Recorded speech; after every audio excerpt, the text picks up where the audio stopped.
তুমি কি কখনো ভেবেছ তোমার স্বপ্নগুলো কেন বাস্তবে রূপ নিচ্ছে না? তুমি কি ভয় পাচ্ছ? ব্যর্থতার ভয়, মানুষের কথা শোনার ভয়, নিজের উপর বিশ্বাস না থাকার ভয়? জানো কি এই ভয় তোমাকে থামিয়ে দিচ্ছে। কিন্তু একবার যদি তুমি নিজের উপর বিশ্বাস রাখতে শিখো, তাহলে কোনো বাধাই তোমাকে আটকাতে পারবে না।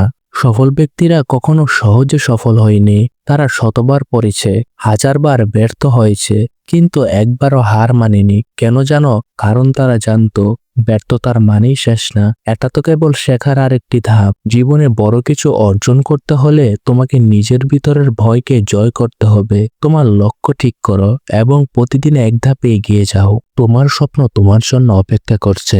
এখন সময় নিজের উপর বিশ্বাস করা, তোমার ভিতরের শক্তিকে জাগিয়ে তোলা, কারণ তুমি পারবে। হ্যাঁ, তুমিই পারবে। ভয়কে জয় করো, স্বপ্নকে বাস্তবে রূপান্তরিত করো, সফলতার পথে এগিয়ে যাও। আমি তোমার পাশে আছি, আল্লাহ তোমার পাশে আছে, ইনশাআল্লাহ তুমিই পারবে। তোমাদেরকে আরো একটি কথা বলে, নিজেকে এই বলে সান্ত্বনা দেওয়ার বন্ধ করো যে আজ করব না, কাল থেকে করব। তুমি এখন থেকে করবে। এই ভিডিওটি বন্ধ করার পরপরই তুমি তোমার কাজ শুরু করবে, যেটা যেই কাজই হোক, কিন্তু মন থেকে করতে হবে। কিন্তু এখন থেকে করো। যদি তুমি তোমার স্বপ্নকে নিয়ে সিরিয়াস থাকো, তাহলে কমেন্ট বক্সে ইনশাআল্লাহ লিখে আজ থেকে শুরু করে দাও।